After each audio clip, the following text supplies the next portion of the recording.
आपल्या चर्चेकडे। पहलगाम हल्ल्यानंतर भारत पाकिस्तानमधला तणाव टोकाला पोहोचलाय। युद्धाचे धग हे दोन्ही देशांच्या सीमांवर घुंगावायला लागलेत। भारताच्या तीनही सैन्य दलांनी सीमा भागात युद्ध सराव करत आपल्या ताकदीचं प्रदर्शन सुरू केलंय। पाकिस्तानने सुद्धा सीमा भागात आपल्या सैन्याची जुळवाजुळव सुरू केलेली आहे। युद्धाच्या शक्यतेने पाकिस्तानातल्या बड्या मातब्बर मंडळींच्या परिवाराने परदेश गाठायला सुरुवात केली आहे। थोडक्यात आता युद्ध होणार हे पाकिस्तानाने त्यांच्या मनात गाठ मारलेली दिसते। त्यांच्या मंत्र्यांकडून सुद्धा तशी विधानं समोर येत आहेत। पाकिस्तानचे माहिती तंत्रज्ञान मंत्री अताउल्ला तरार यांनी तर पुढच्या 2-3 दिवसात भारत आमच्यावर हल्ला करेल असं भाकीत केलंय। आज दिल्लीत सुद्धा उच्चस्तरीय बैठकांचं सत्र सुरू आहे। सीसीएस कॅबिनेटसह 4 उच्चस्तरीय बैठका झाल्यात। त्यानंतर मोदी शहा राजनाथ सिंग यांची वेगळी बैठक झाली। सरसंघचालक मोहन भागवतही मोदींना भेटले। या सगळ्याच्या पार्श्वभूमीवर काहीतरी मोठं घडतंय, काहीतरी मोठं चिजतंय याचे संकेत मिळतात। पण ती मोठी घटना काय असेल? युद्धाची घोषणा असू शकेल का नजीकच्या काळात? युद्ध हा या घडीचा पर्याय असू शकतो का? ऑपरेशन पराक्रम सारखं एक मोठं ऑपरेशन दहशतवादाविरोधात राबवलं जाऊ शकतं का? सीमेवर युद्धाचे ढग घोंगावतायत। प्रत्यक्षात 2 देश आमने सामने येतील का, एकमेकांसमोर भिडतील का, याचंच विश्लेषण आपल्याला आजच्या चर्चेत करायचं आहे।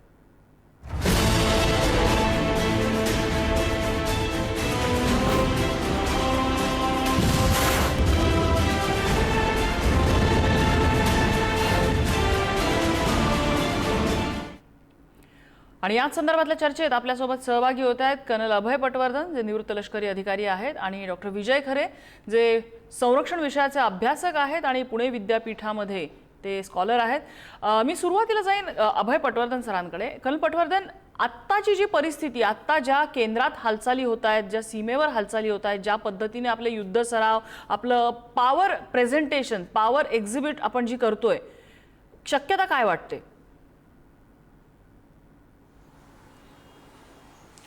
मॅडम, असं आहे की एक तर आपण हे 2 पार्टमध्ये घेऊया।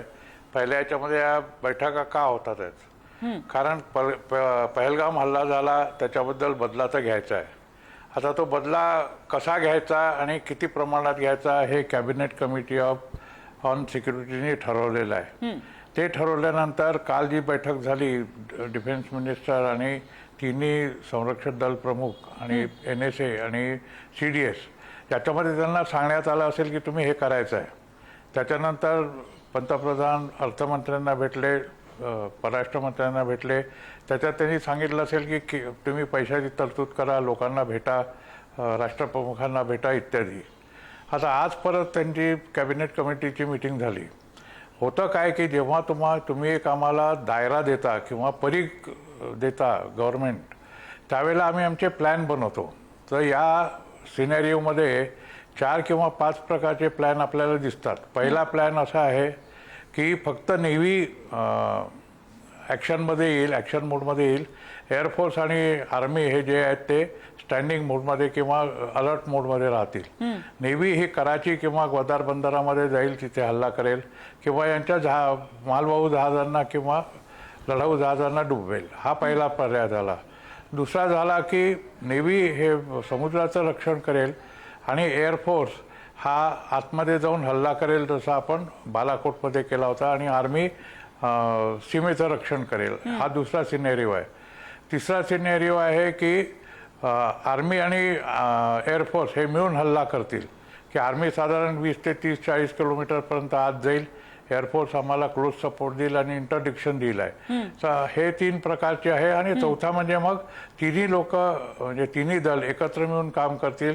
नेव्ही आपलं काम करेल, आर्मी आपलं काम करेल, एअरफोर्स आपलं काम करेल। तर हे सर्वकष युद्ध होईल। तर हे आता आम्ही प्लॅन केलेलं आहे। एक्झॅक्ट काय लोकेशन आहे हे शेवटी आपल्याला जेव्हा होईल तेव्हाच कळेल।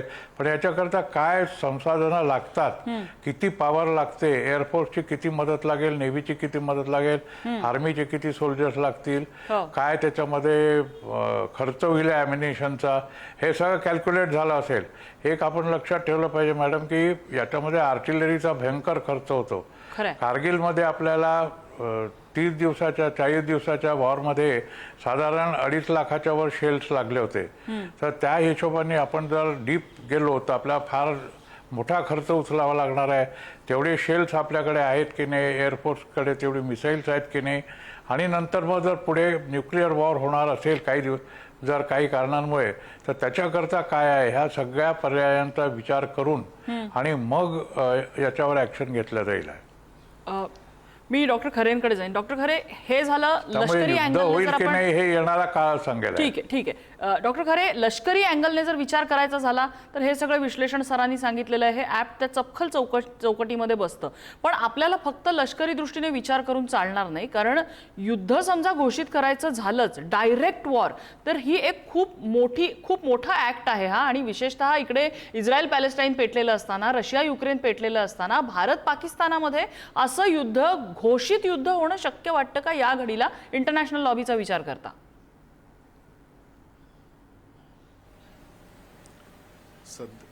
सध्याच्या आंतरराष्ट्रीय परिस्थितीचा विचार करता आपल्याला डायरेक्ट वॉर भारत पाकिस्तान विरुद्ध सुरू करेन अशी थोडे मनामध्ये संशयता आहे. परंतु या दहशतवादी हल्ल्याचं काउंटर अटॅक मात्र भारत निश्चितच करेन. ते करत असताना सर्वकष युद्ध न करता ज्या ठिकाणी दहशतवादांच्या छावण्या आहेत किंवा जिथे बेसेस आहेत, ज्याचे स्ट्रॅटेजिक बेसिसमुळे आपल्याला आपल्या राष्ट्रीय सुरक्षेला धोका निर्माण होतोय किंवा भविष्यात होऊ शकेल, ही एक चांगली संधी आहे. त्यामुळे इंटेलिजन्स द्वारे जे काही इनपुट आपल्याकडे येत आहेत त्याचं पुढे स्ट्रॅटेजिकली असेसमेंट करून भारत निश्चितच तिन्ही दलांचा वापर करून त्या ठिकाणी निश्चितच काउंटर अटॅक करेल. परंतु हे काउंटर अटॅक करत असताना दोन पातळीवर आपल्याला विचार करावा लागेल. एक म्हणजे चीनच्या संदर्भातली याची भूमिका. शेवटी पाक ऑक्युपाईड काश्मीर किंवा बलुचिस्तानचा जर आपण विचार केला तर त्या ठिकाणी चीनची जी सामरिक किंवा स्ट्रॅटेजिक इंटरेस्ट त्या ठिकाणी आहेत त्याला कुठलाही धक्का लागता कामा नये. ज्यावेळेस आपण तशा पद्धतीची मूव घेऊ त्यावेळेस मात्र चीन इनडायरेक्टली आपल्या विरोधात ते त्या ठिकाणी युद्ध करण्यास तयारी करेल. परंतु ते सायबर वॉरच्या पद्धतीने असणार आहे. म्हणजे चीन डायरेक्टली भारताच्या विरोधात कुठलीही लष्करी आघाडी उघडणार नाही, परंतु एक प्रकारे ज्याला सायबर वॉरफेअर ज्याला म्हणतो तशा पद्धतीने भारतातली जी सुरक्षा यंत्रणा आहे ती सुरक्षा यंत्रणा विस्कळीत करण्यासाठीची जी फोर्सेस मदत लागेल पाकिस्तानला, त्या पद्धतीने पाकिस्तानला ते एक सप्लाय मॅनेजमेंट ज्याला म्हणतो तशा पद्धती करण्याची शक्यता आहे. आणि म्हणून या ठिकाणी युद्ध करणं शेवटी पाकिस्तानची सामरिक आणि लष्करी ताकद बघता तसं आपल्या तिन्ही दलांना पाकिस्तानवर आत्ता सध्या विजय मिळवणं फार कठीण नाही, परंतु त्याचे रिपरकशन जसं सर म्हटले की त्याचे फायनान्शियल रिपरकशन हे किती लॉंग टर्म आहेत किंवा कशा पद्धतीचे आहेत. आणि म्हणून मला असं वाटतं की भारत सरकार आत्ता सध्या त्यांचे जे दहशतवादी जे बेसेस आहेत ते डिस्ट्रॉय करतील आणि त्याची रिॲक्शन सामान्य लोकांकडनं कशा पद्धतीने येईल आणि त्याचबरोबर आंतरराष्ट्रीय पातळीवर कशा पद्धतीचे रिॲक्शन येईल. कारण शेवटी म्हणूनच तर पाकिस्तान 2 दिवसापासून UN पासून तर इतर आंतरराष्ट्रीय लॉबीमध्ये सुरुवातीलाच सांगून टाकलेलं आहे की भारत 24 तासात किंवा 36 तासात आमच्यात हल्ला करेल. म्हणजे एक प्रकारे सायकोलॉजिकल वॉरफेअरची जी स्ट्रॅटेजी आहे, भय निर्माण करून किंवा भयाचा वापर करून आपलं राष्ट्रीय हित साध्य करायचं, अशा पद्धतीचं पाकिस्तान ती स्ट्रॅटेजी वापरण्याची शक्यता आहे. आणि म्हणून त्या ठिकाणी त्याला तसा सपोर्ट मिळू शकणार नाही. परंतु चीनचे स्ट्रॅटेजिक इंटरेस्ट बघता चीन इनडायरेक्टली त्या ठिकाणी इन्व्हॉल्व्ह होईल, परंतु डायरेक्टली चीन सध्या भारताविरुद्ध लष्करी कारवाई करण्यास सक्षम आर्थिकदृष्ट्या आणि लष्करीदृष्ट्या करणार नाही. कारण आपल्याला माहित असेल की चीनची जी लष्करी धोरण आहे 2030 पर्यंत शक्यता चीन कुठल्याही देशाशी डायरेक्ट युद्ध करण्यास तयार नाही. त्यांच्या त्या धोरणामध्ये त्यांचं इयरमार्क केलेलं आहे की 2030 नंतर खऱ्या अर्थाने त्यांचं डायरेक्ट वॉरसाठी ते त्या ठिकाणी तयार होतील. आणि आतापर्यंत चीनची असणारी जी नाविक शक्ती आहे त्या नाविक शक्तीचं जे बळ आहे ते अजूनही जगाच्या पटलावर कुठे ते टेस्ट झालेलं नसल्या कारणाने त्यांनाही तशा पद्धतीची खात्री नाही. आणि म्हणून चीन या ठिकाणी आपल्याला पाकिस्तानला डायरेक्टली लष्करीदृष्ट्या सपोर्ट करेल, परंतु भारताविरुद्ध मात्र कुठलीही लष्करी कारवाई करण्यासाठी पुढे येणार नाही. पटवर्धन सर, आता खरे सर पण तेच म्हणाले की डायरेक्ट युद्धाची शक्यता कमी आहे, पण जसं तुम्ही म्हणालात की आर्मी किंवा नेव्ही किंवा एअरफोर्स यांच्या माध्यमातून एक ठराविक ॲक्शन घेतली जाऊ शकते. असे कोव्हर्ट ॲक्शन जर आपण घेतली, म्हणजे बालाकोट एअर स्ट्राईक झाला होता किंवा आपण उरीचा बदला आपण ज्या पद्धतीने घेतला होता, असे छोटे छोटे स्ट्राईक्स जर पाकिस्तानवर केले तर पाकिस्तान ऐकत नाही. हा इतिहास आत्तापर्यंत सिद्ध झालेला आहे. म्हटल्यानंतर या वेळेला काय वेगळं करावं लागेल? असं आहे मॅडम की सध्या जी बातमी हाती येते आहे त्याच्यावरनं हे लक्षात आलेलं आहे की खरे सरांनी जरी सांगितलं की चीन डायरेक्ट येणार नाही, पण चीननी ऑलरेडी पाकिस्तानकडे 100च्या वर P-15 मिसाईल्स पाठवलेली आहेत. तुर्किस्तानची 2 विमानं काल पाकिस्तानमध्ये उतरली. बहुतेक करून त्याच्यामध्ये मिसाईल्स आणि जे अटॅक ड्रोन्स आहेत ते आले असणार असा माझा अंदाज आहे. कारण तुर्किस्तानचे ड्रोन जे आहेत ते रशिया सुद्धा युक्रेन वॉरमध्ये वापरतोय. त्याच्यामुळे हे या 2 गोष्टी आहेत. आणि तिसरं म्हणजे अझरबैजान या युद्धामध्ये उतरणार आहे. जरी आपण अझरबैजानला शस्त्रास्त्र मदत करतो तरी सुद्धा तो पाकिस्तानच्या बाजूने या युद्धामध्ये उतरणार आहे. पाकिस्तानने ऑलरेडी IMFला म्हटलेलं आहे की आम्हाला पैसा पाहिजे कारण आमच्यावर भारत अटॅक करणार आहे. तसं सरांनी सांगितलं की आर्थिकदृष्ट्या पाकिस्तान डबघाईला जरी आलेला असला तरी चीन त्याला याच्यातनं बाहेर काढेल आणि पैसा पुरवेल, यामध्ये शंकाच नाही आहे. सायबर वॉरफेअर आपल्या विरुद्ध चीन उघडेल यामध्येही शंका नाही आहे. पण ज्या प्रकारे हे ड्रोन्स आलेले आहेत आणि P-15 मिसाईल्स आलेले आहेत त्यावरनं असं दिसतं की आपण जी काही कारवाई करू त्याला पाकिस्तान सुद्धा तेवढंच जबरदस्त उत्तर देईल. त्यामुळे हा लोकल कॉन्फ्लिक्ट न राहता साधारणपणे थोडासा भडकेल आणि 8-10 दिवसाचा होईल. बालाकोट किंवा सर्जिकल स्ट्राईक हे एका रात्रीमध्ये संपले होते.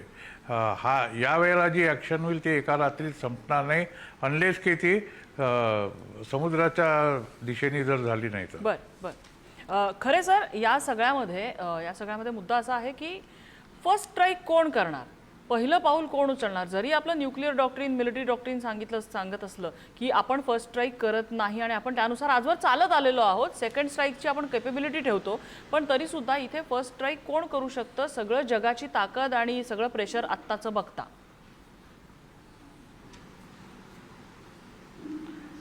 फर्स्ट स्ट्राईक करण्यासाठी पाकिस्तानकडे तशी कॅपॅबिलिटी नाही. त्यांच्याकडे फर्स्ट स्ट्राईकची फक्त ते थेरी ऑफ डिटरन्स आपण जे म्हणतो, एक फक्त धमकी आणि धमकावण्यासाठी त्याचा वापर करण्याचा प्रयत्न करेन. ॲज लॉंग ॲज जोपर्यंत चीन फर्स्ट स्ट्राईकसाठी पाकिस्तानला सपोर्ट करत नाही तोपर्यंत पाकिस्तान पुढे येऊ शकत नाही. आणि चीनला हेही माहिती आहे की आजच्या सध्या स्थितीमध्ये चीन ऑलरेडी अमेरिकेसोबत आर्थिक ट्रेड वॉरमध्ये गुंतलेला आहे. त्यांचे इंटरनल बरेचसे प्रश्न आहेत. त्यामुळे लष्करीदृष्ट्या फर्स्ट स्ट्राईक म्हणजे न्यूक्लिअर स्ट्राईक शक्य होणार नाही. परंतु ज्याला आपण पारंपरिक युद्धाच्या कॉन्टॅक्टमध्ये जर म्हटलं तर भारताला आता याला शेवटी मॉप जो आहे हा संपूर्ण पहिल्यांदा आपल्याला असं दिसेल की जम्मू काश्मीरमध्ये च्या असेंब्लीमध्ये एक सेशन होऊन त्याच्यावर चर्चा झाली. संपूर्ण विरोधी पक्षासह सर्व राजकीय पक्षांचे लोक एक सुराने सरकारला पाठिंबा देत आहेत. त्या कॉन्टॅक्टने आता दहशतवादाचा बिमोड झालाच पाहिजे असं जे लोकांचा सपोर्ट सरकारला आहे.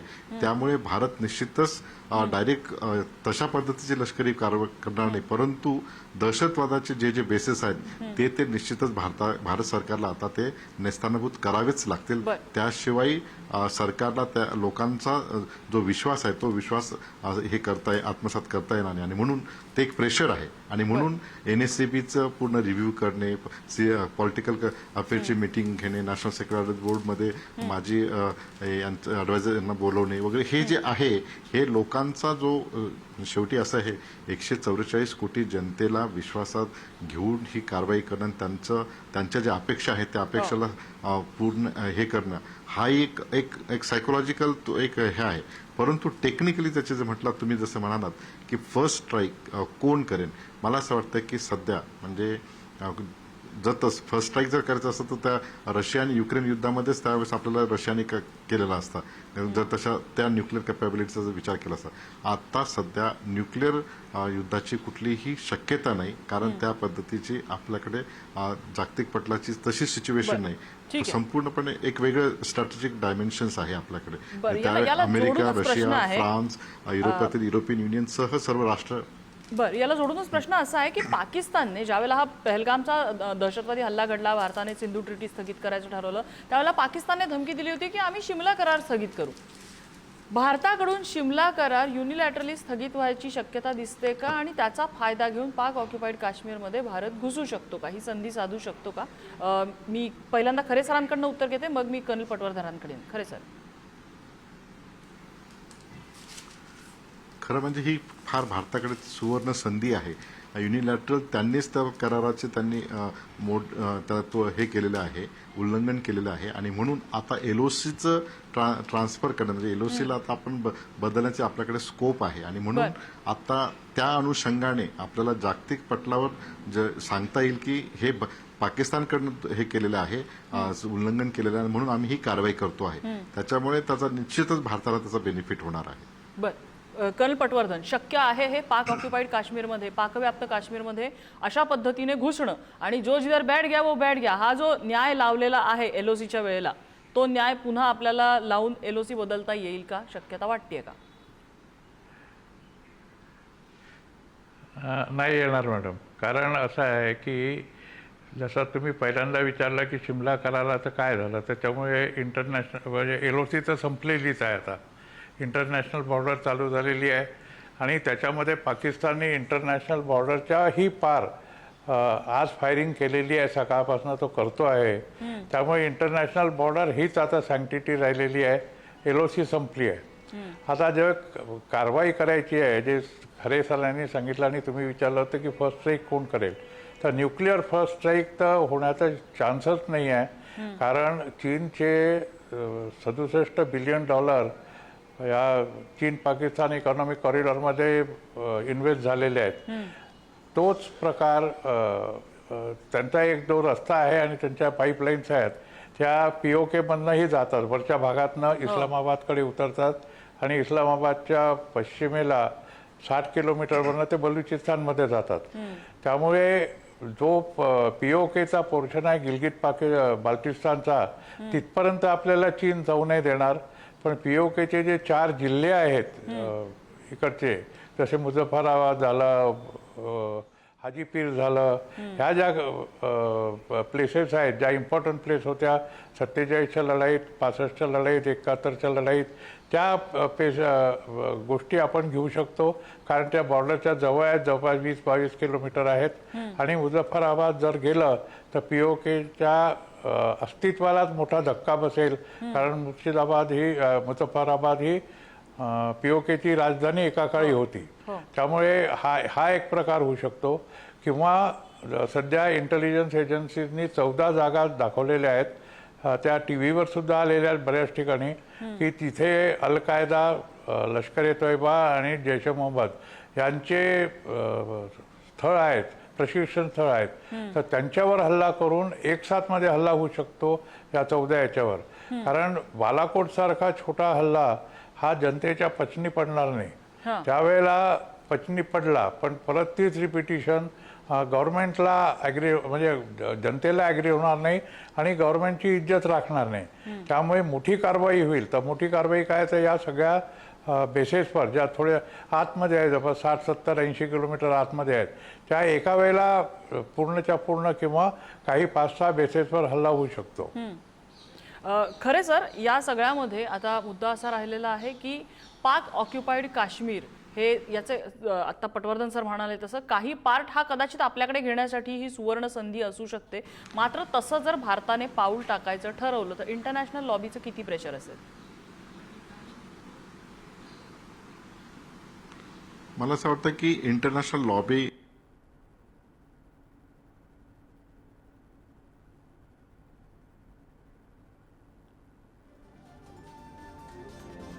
तांत्रिक अडचणींमुळे खरे सरांचा आवाज आपल्यापर्यंत पोहोचत नाहीये. मात्र या घडीला जसं आता कर्नल अभय पटवर्धन म्हणाले की बालाकोट सारखा हा हल्ला एवढा छोट्या स्तरावरती जर भारताने करायचा ठरवला तर कदाचित जनतेला ते मान्य होणार नाही. ज्या पद्धतीने हा हल्ला पहलगाममध्ये दहशतवाद्यांनी केलाय ते शोभनीयही नसेल. त्यामुळे काहीतरी ठोस उत्तर या प्रश्नावरती काढण्याच्या दृष्टीने मोठी पावलं सरकार उचलण्याची शक्यता आहे.